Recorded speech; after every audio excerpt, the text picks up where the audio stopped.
The idea for this panel came to me after I finished my book, which you can get outside, and I'll be signing if you'd like, blah, blah, blah. So the idea came for the panel after I wrote my book, when I asked a ton of questions to every startup that I met, and not every question was answered. I included that in my book thinking that it will illustrate that there's a long road ahead to getting transparency in our food system. You know, I thought we had gotten there. You know, farm to table, slow food, Michael Pollan's book, Dan Barber. I thought, you know, people were getting to know more about their food, but instead, things were clouding over. And then, right before this conference, I went to Amazon to read a few of my book reviews, which no one should do. And most of the reviews are pretty good. They're like 4 and 5 stars, but there was one that was 2 stars. And he said, Larissa Zimberoff has had more access than than anyone, yet she still had all of these unanswered questions. And he made it, and it was a flaw to him, you know, that I had missed these things. So he had entirely missed the point, which was that I wanted to show that people weren't willing to answer my questions, which I thought was a problem. I think that for cultured meat to make it, you guys need to learn to be more transparent, ever more transparent. Now, I know this last panel talked about transparency, and I hope that we're going to go deeper in maybe more compelling ways, especially because we have a retail person here who's like, what is this? So I'm really excited.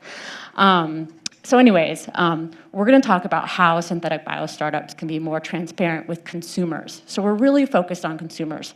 As a journalist, I write mostly for Bloomberg, and so I'm focused on the business story for consumers. With me is Patricia Bubner from Orbillion and Patrick Mills from Byright. We did not call each other beforehand with this like pink, red, but I'm really excited. So let's, Patricia, tell them a little bit about yourself. Sure. So first of all, I'm super happy to be here with both of you. That's awesome. Thanks for the organizers for having me. And I'm just so happy to be here with real people. I can't tell you. I did a lot of Zoom talks. Probably you didn't. And it's just awesome to see all of you here and the people on the live stream. And you're all so tall. So my name is Patricia Bubner, and I'm the CEO and co-founder of Orbillion. We are a cell-cultured meat company specializing in beef and a couple of interesting, let's call it like that, breeds like bison and lamb and also wild elk. And I actually am a chemical engineer by training from Austria. I grew up with what we call now, I think that's a new buzzword, hyper-local food system. We know the farmers by their names that we get the meat from and also the breeds that they use.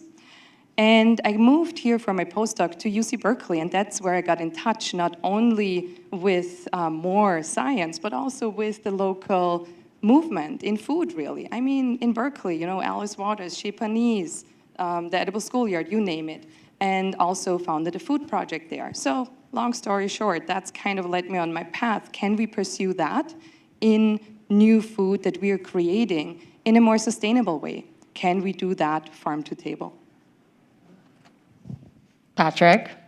Good morning. My name is Patrick from Byright. I'm really excited to be here. Thanks, Larissa, for inviting me to participate in this panel. Byright Market is, in my opinion, a San Francisco institution. I'm a grocer. We're a grocery store.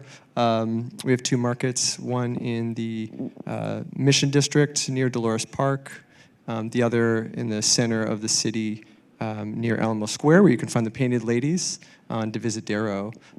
We are small, one-stop shop markets, and our guests are extremely passionate and dedicated to good food, which means a lot of things to different people, but to us, it means really tasty food. It means well-sourced food, traditionally made food, local, and food that has a story to it. I'm excited to be here and mostly to learn, because this is a this is a topic that I've got a long way to go to understand. The first time I heard scaffolding this morning, I thought there was a paint job happening. I hope I can contribute, but I'm mostly looking forward to learning. Thanks. Thanks, guys. So he said buy right's small, but I bet they do more per square foot than many bigger markets. Okay, so I like to start my talks with quick fire questions. So my first one, do you eat at fast food restaurants? And if not, why? And if yes, what did you last have? I had French fries at In-N-Out. So I do eat at fast food restaurants. I feel bad about it every time. It happens usually on road trips where you're like, I really need food now. I'm so hungry. And I know that's not the best choice, but yeah, it happens. I confess. And why do you feel bad? I feel bad because I know that if I eat meat there, it comes from intensive agricultural farming, which is something that we're working to replace. Great. Patrick?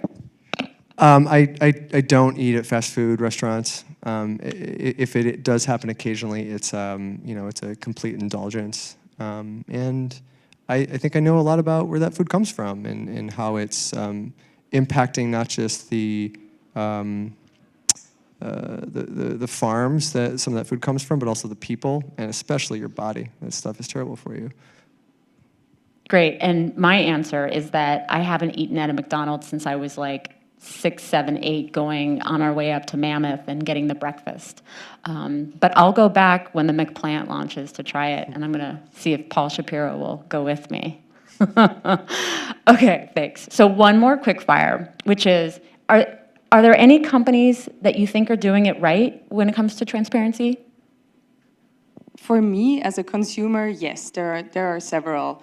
And the one that I want to point out, which probably no one knows, but they actually work globally, is a chocolate company from Austria. And what I like about them is that they are trying to do single origin and fair trade chocolate, where they go to every farmer and make sure that they have fair pricing and everything in place. And they make awesome products with local sources in Austria. Plus, they always have a little bit of a pun to anything that happens. Like last year, they had chocolate instead of toilet paper.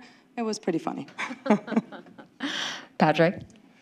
Yeah, I have a lot to say about that. We have a lot of vendors that we work with that I think are really good at this. I'm going to mention a couple, and I can. Biggest one. I'm going to mention two really quickly. One is called 5 Dot Ranch, and the other is called Schooner Bay Salmon. Schooner Bay Salmon does a wonderful job because they do it kind of for us, for Buy Right. You can go on their website and find a lot of information about transparency. And the reason I want to say 5 Dot as well is because they tell us a lot as the retailer, but they don't do a great job of talking about themselves. And I think that's an important distinction. Great, awesome. Maybe if anybody out here has some other examples, you can tell us later. Okay, so my first question goes for both of you, and we'll start with Patrick. But so when bringing in a new vendor or choosing ingredients to use in cultured meat, what are your top 3 considerations? Yeah, flavor is the number one, or rather just eating performance, because something can have great flavor, but it might not be easy to cook. Of course, we sell both ingredients as well as prepared food, so that's the trump card. You can have great transparency in sourcing and price, et cetera, but if it doesn't taste good, it's been said already, but people can taste the difference between good and bad, right? Or good and great. So that's number one. Number 2 is supply. And this can be the transparency of supply, how it gets to Buy Right, but it can also be the consistency of supply, knowing that if we're going to put the time and effort into launching a new product, that we can be confident that it's going to be available to us and then available to a consumer. In a grocery store, folks come regularly to buy their meat, their eggs, their produce, their grains, and they get in a routine and they want to stay in that routine. So if all of a sudden there's a disruption, that's a really big deal. And then the third thing for us is support, is being able to talk to our guests, sell it to them, and not have to do it all on our own, so that there's support behind the product, whether that's dollars or someone coming in and demoing, or providing our staff training, or like I said in the example of Schooner Bay, a great website. So let me ask a quick question, Patrick, before moving on. I really like this idea of eating performance, because I've tried a lot of foods at all the startups in my book and beyond. And so eating in front of people, right? I've tried Patricia's meats as well. And I had to eat in front of many people taking photos. But so this eating Apologize. the eating performance thing, right? It's like the tug, the texture, like the bite, like the thickness. Like if you got steaks that were like thin and thick and like kept on changing. I mean, that's also putting another layer of expectation on something like cultured proteins, meat and seafood, that like I haven't yet tried cultured meat where I got a significant amount. So eating performance is still not there. I haven't seen it yet. And so, like, when you bring things in and you're tasting them, how are you talking about this eating performance? Yeah, well, it's pretty common to have a product that checks all the boxes except for that kind of most important one, which is how it performs, how it eats. And so unfortunately, a lot of times we're going back to that producer and saying it just doesn't live up. And I think the meat industry or the fish industry is a great example. Grass-fed beef is great for you compared to industrial beef, but a lot of it doesn't taste that good. A lot of it doesn't cook that well. You know, if you cook a grass-fed steak, as many of you may know, it can dry out really quickly. And so it's one of the things I keep thinking about when I'm hearing about these. What breeds are we talking about that we're using? I don't know the language, the cell media or whatever, the scaffolding. What breeds are we using? Because I'd love to give you some input on the right breeds to use. So we're going to produce meat that actually tastes good. Okay, that's awesome. You guys, Patrick's available. So Patricia, when you're looking at your ingredients, I have to admit I'm a little scared because the Merck guy said that, cultured meat's going to transition to feed grade plus. Now, that doesn't make me feel very good. Now, I know these are nutrients that goes into cells, and the cells are what grow and that potentially I eat, and the nutrients are no longer really there. But it takes our food system to an area that it hasn't been in. So, Patricia, as you think about ingredients, what are you looking for? Let me ask you a question. When you eat meat and you hear that pig, for example, was fed feed-grade nutrients, how does that make you feel? Just as bad. I tell everybody, I eat meat infrequently, but I still do eat some animal products. But I tell people to spend as much money as they can if they're going to eat meat, and eat it less often. So what would you be comfortable with to knowing that your meat from an animal what that animal would have eaten? What would make you comfortable as a consumer? Either grazing on the land, or food scraps, chickens eating food scraps, plus other sort of, feed. Again, I don't eat it very often. So anyone that knows me knows I have a horse. Last time I checked her hay, I found a mylar balloon in there. So land is not the same as land. There are cows that are grazing next to I-5. You want to eat that meat? That's a good point. So, and you're right, by the way, I'm really impressed with how much you know already that, we feed the cells, feed grade media or above. And as the Merck guy, Tim, thanks for doing us a service here, said, this is controlled, this is standardized, this is, regulated. We know a lot about it. We know a lot more about what these cells eat than what we know what our animals that we eat. So I feel pretty good about that, I have to say. And I think we touch upon a really important point, like how, for us, putting these things in, making sure they're traceable, making sure that we know where they come from. Ideally, of course, if that producer is mission aligned in the future, that would be awesome. Right now, I don't have any reservations about the way we get our materials from. Mind you, I'm a chemist, and I'm very happy to put pure glucose into my coffee or wherever, because that's the purest sugar you can get, if you can get that, right? So, yeah, I hope that answers some of your questions. But may I ask a question? What about when you scale? Well, that's the same thing. You just get, that's actually a point that Patrick made that's really important, to get the supply of these ingredients that we need to have a supplier that can offer us this stable supply chain as we scale up to 100,000 liter bioreactors. That was a joke, of course. And really go to scale and have somebody that can provide that in the amount and with that traceability that we needed. But again, these are supply chains that exist and that are very well monitored. So I personally don't have any concerns there. I have one question to Patrick, actually. I was very fascinated by what you said about how the eating performance. It just, as a scientist, I have to ask you, how do you measure that? How do you quantify that? And what data do you give your farmer back and tell him, you know, if you did this, then it would be better? Well, I'm going to be talking about eating performance for a while. I just thought about that a couple minutes ago.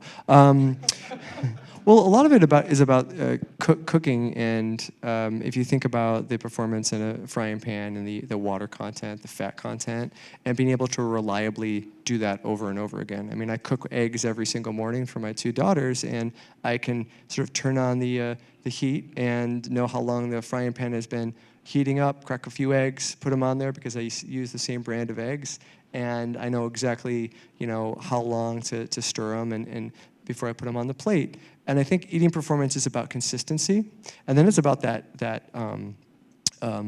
texture that brings pleasure. So it could be crunch, it could be an unctuous mouthfeel, but it should taste and have texture like it's supposed to.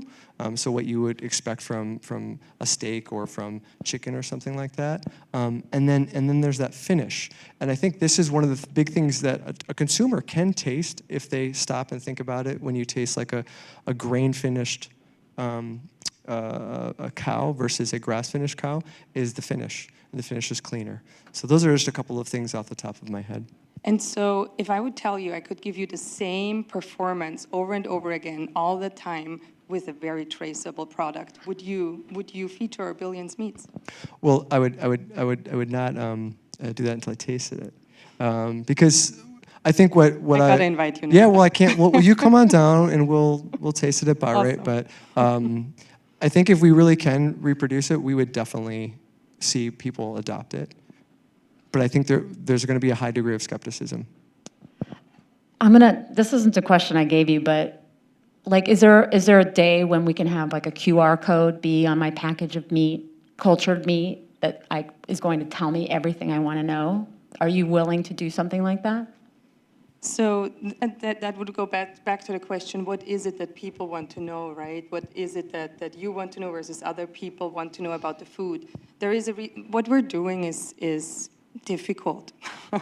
And the people that are building these processes and that are building cultivated meat have advanced degrees. They studied for years and years and years to understand exactly what it is like. The one thing that would be great is to have more publications out there, open source, that are accessible, where people can get the information. But even to understand these papers, you probably need somebody to translate it. So there's always this thing with how much can you share with the people in a way that they understand and get the information that they want, right? So I would play it back to you and say, what is the information that you want from that really? How much understanding do we need? And then I would say, yes, of course, we're happy to provide an information that's helpful for you as a consumer to make the decision whether you want to buy this product or not. You know, I saw a pretend package from Upside Foods, and it just said, sell cultured chicken, right? And then it had a couple spices. That wasn't enough for me, right? So yes, I'm a super user. I do expect more, and I want more information because I understand it. But I don't think we should shy away if most people aren't like me. You know, we shouldn't shy away from sharing like what went into making something that goes on a plate. So it's just like our cultured meat and seafood makers interested in and open to sharing more of the story in how it was made. I mean, I can talk about the other companies here, but I'm pretty sure that there's an absolute willingness to interact in that with the consumer, right? Again, the thing is, provide information that's useful. And a lot of the criticism, I think, that comes now is like, oh, tell us how you make it, is when we're like, well, we really don't have a process at scale yet because there is none, so we just can't tell you how I make it, but we're just building this. Once we're done, we'll tell you. That's a lot of that. Okay, I can go with that.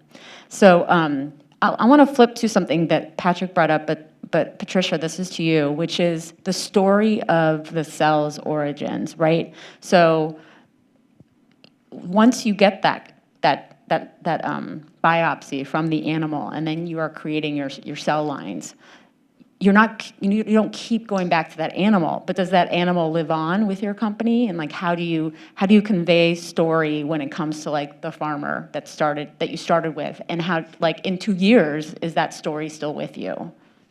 Yeah, that's something that actually our billion is founded on. We want to build on the best of the food system, and farmers are part of that for us. They are the ones that put the animals forward and bred them for hundreds of years so that we have something that we can build on, right?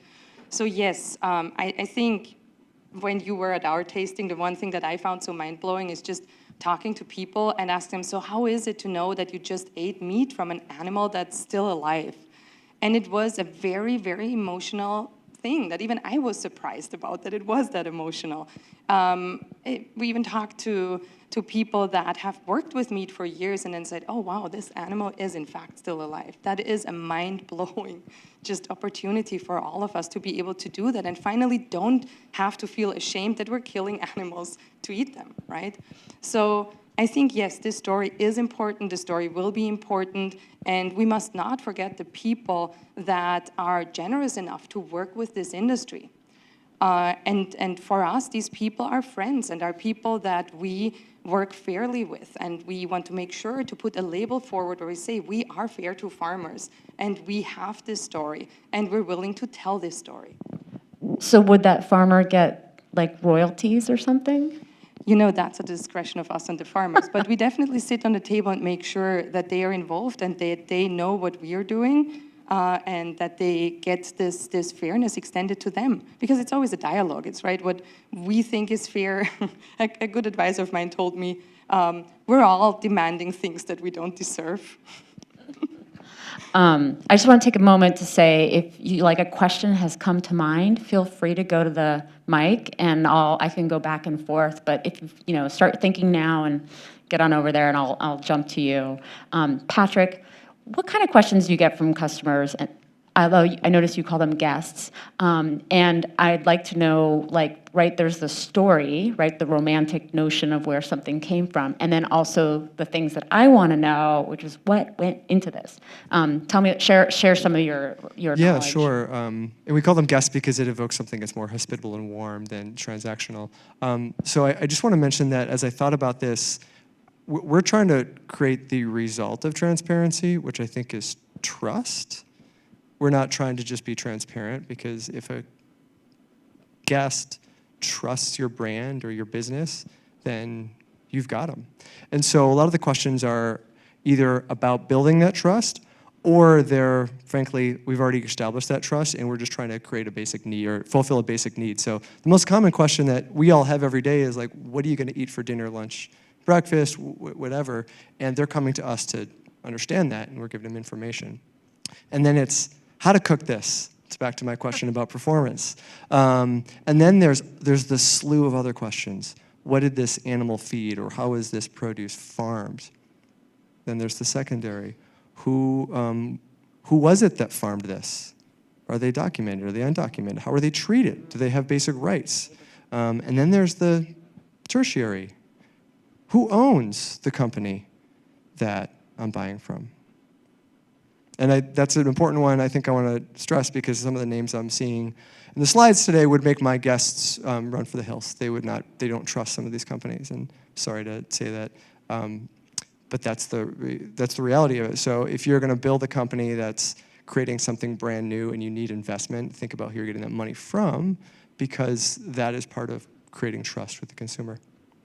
Yeah, I thought that was a really great point that Patrick made, and I'm just going to say it one more time. So if Tyson or Purdue or JBS are investors in your company, Ingredion, ADM, like these companies all have sort of, other sides to them and that some people will be looking at. And I know Buy Right is not the Safeways or the Krogers or the Whole Foods, but they have the shoppers that are going to be like initially interested. They've got the gourmet shoppers, like the foodies. Patrick's guest is someone to think about. Or Larissa, if I could just say, if you're one of those big companies that you mentioned, this is your opportunity to change your image too. Yeah. So let's grab a question from the audience. It doesn't. Try again. Now? Yes. Cool. Hi, I'm Anne-Sophie. I'm the founder of Micromeat, and my question is around this discussion of processed foods. People are now concerned about all the meat alternatives, that they're highly processed, which is kind of thing that you want to avoid. And like a steak or any animal meat would count as unprocessed, while I think a lot of people think of these bioprocesses that we are building for cultivated meat are kind of processed foods. I don't know, I just would like to hear your thoughts around that topic, especially the not cultivated meat people. Yeah. I mean, I think it's your question is levels of processing and where is it and where isn't it, right? Yeah. Like a steak might not be processed, but cultured meat and plant-based meat are processed. Yeah, kind of that perception. And also in terms of transparency, and when you were talking about the labeling and with a QR code and so on, if you really want to trace all the ingredients that go into a cultivated meat, from the amino acids in the culture media and so on, of course that looks like a huge list and makes a point for it's a very processed product, but it's kind of the same in a real meat, just through, it's been processed inside the animal.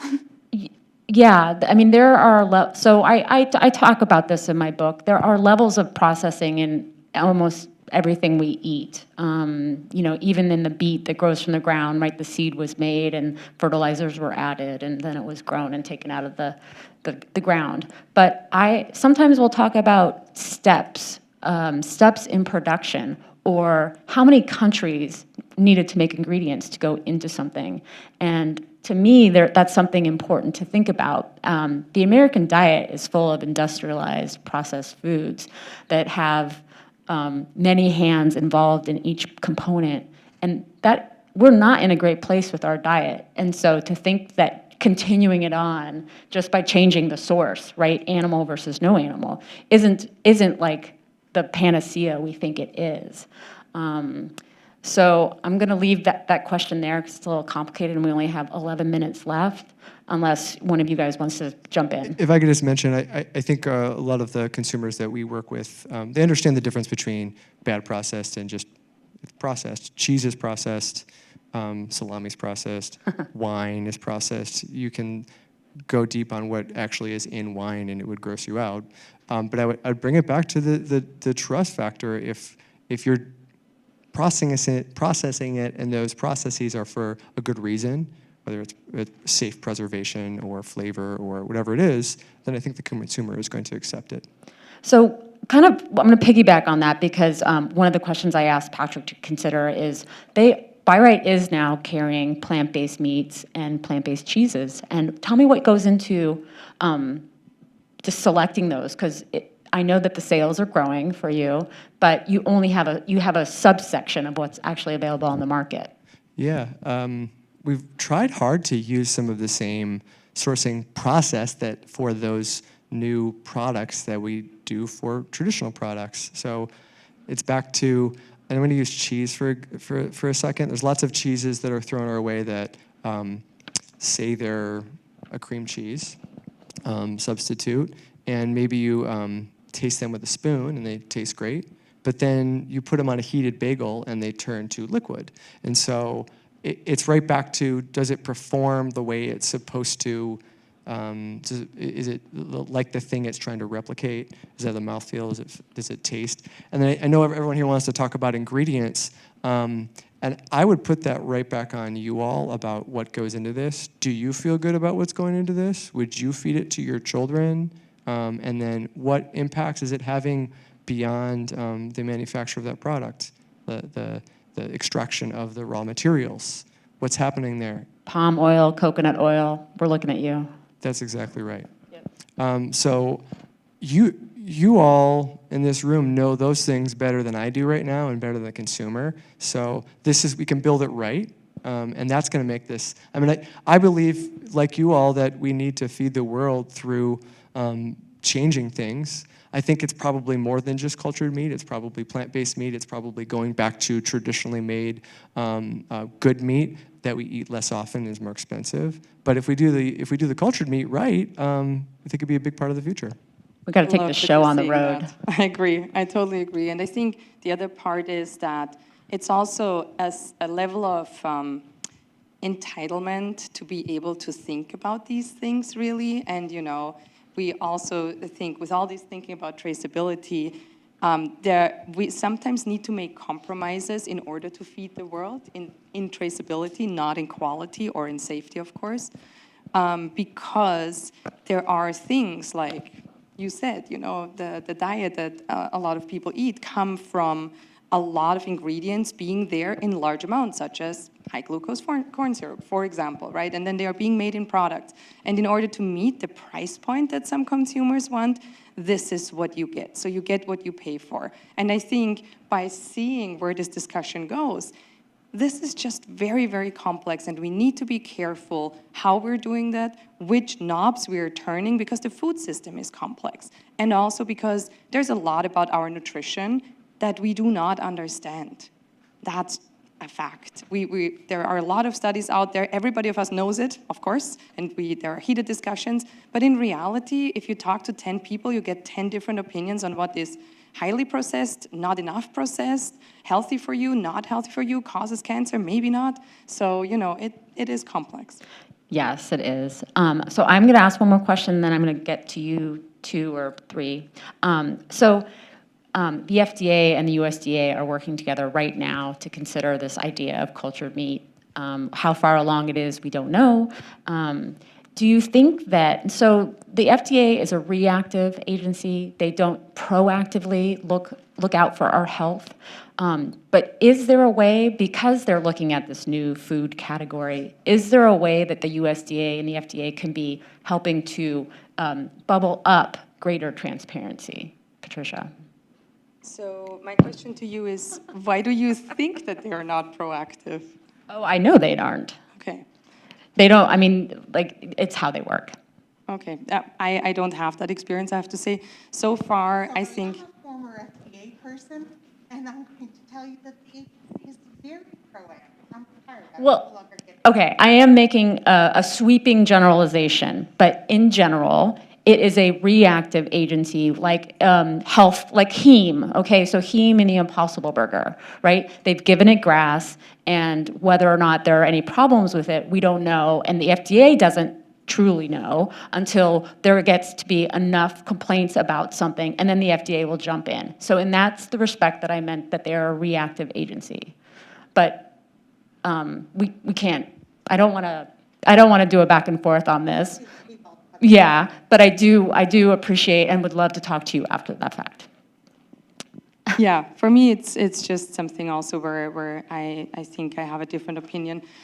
For us, for everybody that puts a food product out, we follow the guidance of the regulatory authorities. This is a very important mutual process, and it's actually an exciting process to be able to build something together that is new. But there is so much knowledge out there. USDA usually posts their decisions and also the justifications for these decisions afterwards. So I currently, that's all I can say to that.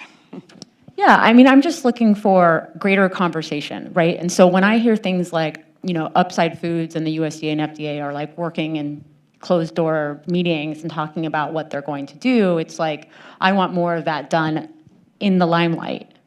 And I think that's just currently not possible for similar reasons that I mentioned before. There's a lot of things that we as companies are working on right now. So it's a new field. So I ask everyone for patience and also a sense of trust, because we are scientists working on that. We are also consumers on that. We want to eat good products. We want to put safe products out there. This is what we want to do. This is why we're all here for. And I know a lot of the other companies, and we as companies are working together, and this is what we all have in common. And I like what Patrick said before, that transparency is not an end goal in itself, right? The end goal is generating trust and generating good products for everyone. And that's what we're set out to do. There's nothing bad going on behind closed doors. Maybe some bad jokes. I think as a journalist, I'm sort of trained not to trust, but I do very much appreciate that you think that you say that that's the goal, and that I want that too. Okay, so let's jump to the audience questions. Hi, Jess Krieger again. I was wondering, Larissa, do you think that the cultivated meat industry should be held to a higher transparency standard than the traditional meat industry? And what are the ethical implications for that?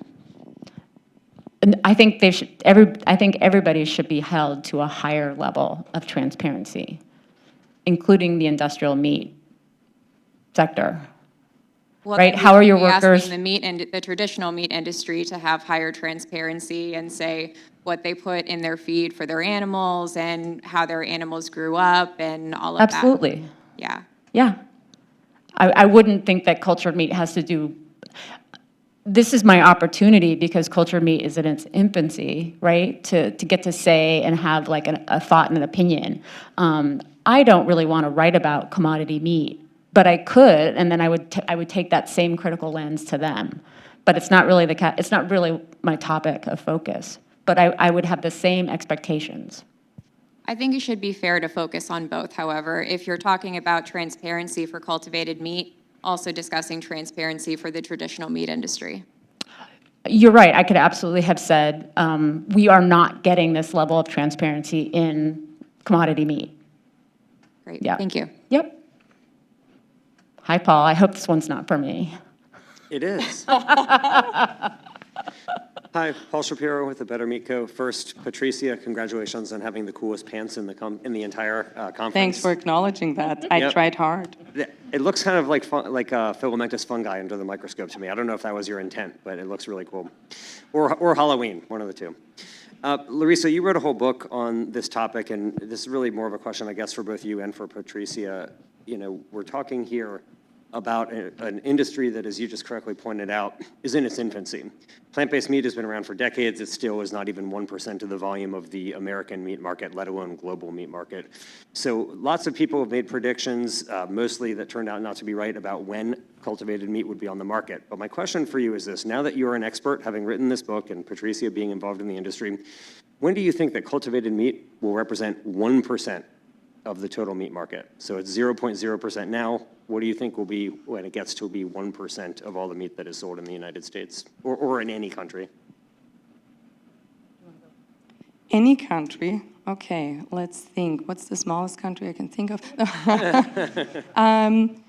I wonder. Wait, Andrew's here. Noise from Just. What have your sales been? Do you have it yet in Singapore? In Singapore. Are you at 1% is the question. When will you be? Are you at 1% of chicken nuggets? So it's difficult for me to do that math in my head, really, and to think about that. But what we anticipate is as soon as more processes are out there that are at scale, we will be able to put more products out there. And we will see that curve increasing massively in the next 10 years for sure. And if will be one country that will have 1% of their sales, not sure if it will go that way. The way I look at it is that there hopefully will be more and more countries that will give regulatory approval to these types of products, and then we start penetrating more and more markets there. Sorry that I can't be more concrete on that, Paul, but my crystal ball is somewhere. And I just might point back to the Merck guy who said it would take 18 months to transition the feed, the nutrients. And so if like Patricia said, scaling is not where anybody is yet, right? You're still like, I know Upside is opening up their facility soon, but if there's a facility without the nutrients, the supply chain that can support that, I think we're at least 5 to 7 years from that 1% number. But I think maybe there's more success in smaller countries like Singapore. Thank you. Hi, guys. Really great panel. My name is Jules Madigan with the All Protein Project at Davis, UC Davis. I think the conversation about transparency has really revolved around, how do we communicate science and really what do we communicate? So I think my question is, how are your company's organizational structure really going to address these needs for consumer acceptance and transparency? And I ask this primarily so I can go back to all our students at Davis who are interested in scientific communication and say, like, what jobs to look out for, what career pathways, how do you get involved in figuring out how to translate this novel technical science into something that's digestible for the general public? Oh, that's a great question. We definitely generally need more people that come into this field, more scientists that are willing, not only in science communication, but really in all parts. And I think science communication has been, in the past decade, a very important field, and especially for this field, I think, as you can see, it is very important to address consumer questions, and it's going to be at the intersection of food and science. So having a record in both of these fields and a passion for it will be important. And the organizational structure at Orbillion, for example, we already have somebody that builds up, that heads our brand and strategy and communications. So doing that early on is very important to understand on how can we communicate effectively, meaning how can we get that message across, how can we generate trust, and maybe I'll ask you for some advice there, Patrick. That will be important. So really be in touch with what it means, what the future of food will be like, what the future, or what the food industry is like right now, knowing also how FDA and USDA operates in order to understand these organizations better and their roles, as we can see, is, I think, going to be very, very important. We need to wrap it up, but I will, to Jess's point, an extruder has been used for decades in our food system, and most people don't know what that is, or what it looks like, or how it operates. And we didn't think that people had to be taught what an extruder is. So it is interesting that I think it's just that we've all become more interested in our food, that we have higher expectations today. Anyways, I really enjoyed talking about this with Patricia and Patrick. I don't know if most of you may or may not want me to sign the book, but I'll be outside later in the afternoon break. I'll be out in the main area with the books if you're interested. And I look forward to chatting with you off the stage. Thank you. Thank you. This was fun.